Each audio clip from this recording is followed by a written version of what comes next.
Hey everybody, and welcome to Stockability Stand, covering the Amazon Prime bike launch. It's a competitor to Peloton's bike and different fitness services that Amazon also recently launched that are trying to take the market share from Peloton.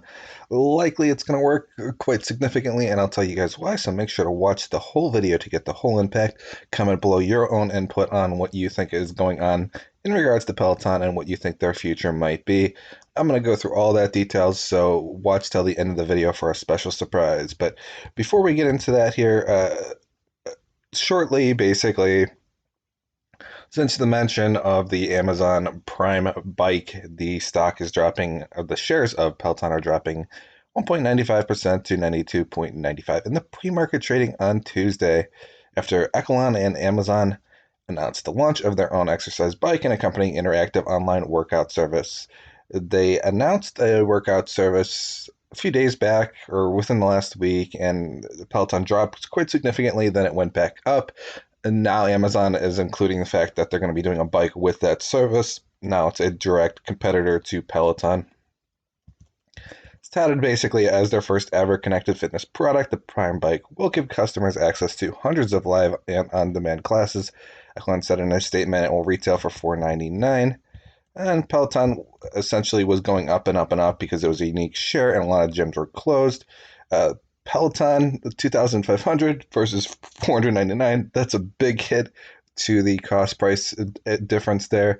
So you're paying 500 or you're paying 2,500. I'm sure Amazon's bike is probably more generic, more meh, but comparatively and retail wise, and the fact that Amazon has such big pull with a lot of customers around the world, they're likely going to choose that $500 bike over Peloton, a $2,500 bike, basically an equivalent luxury market bike.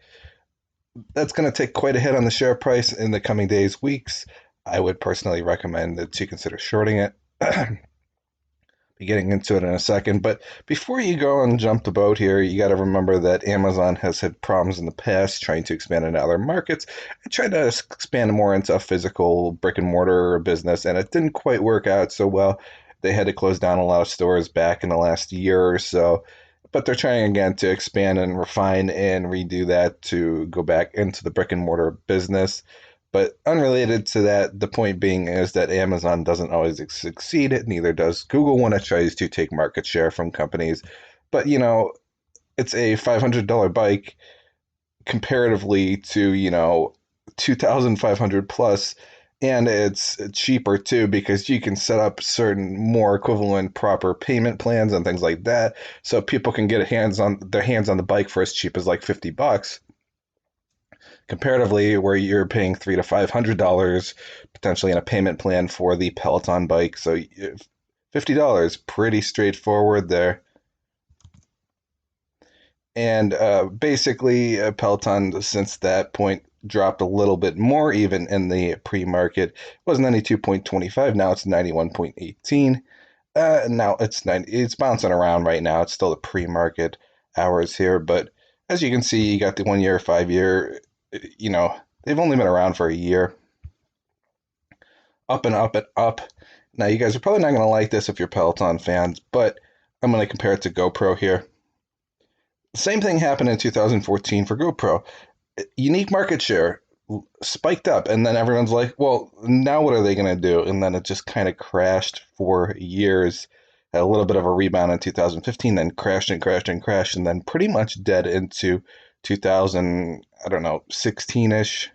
At 2015 to 16-ish, most of the investors were probably gone, depressed. Uh, at that point, you're like, why would I still be a part of GoPro? And then it just faded. I feel that, Peloton, not as extreme of a situation, but it is something to contemplate when you're investing in this company, whether you feel that Peloton's going to last even longer.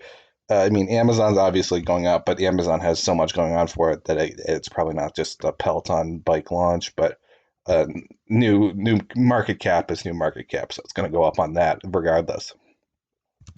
And the fact that tech was down heavy, very recently as well.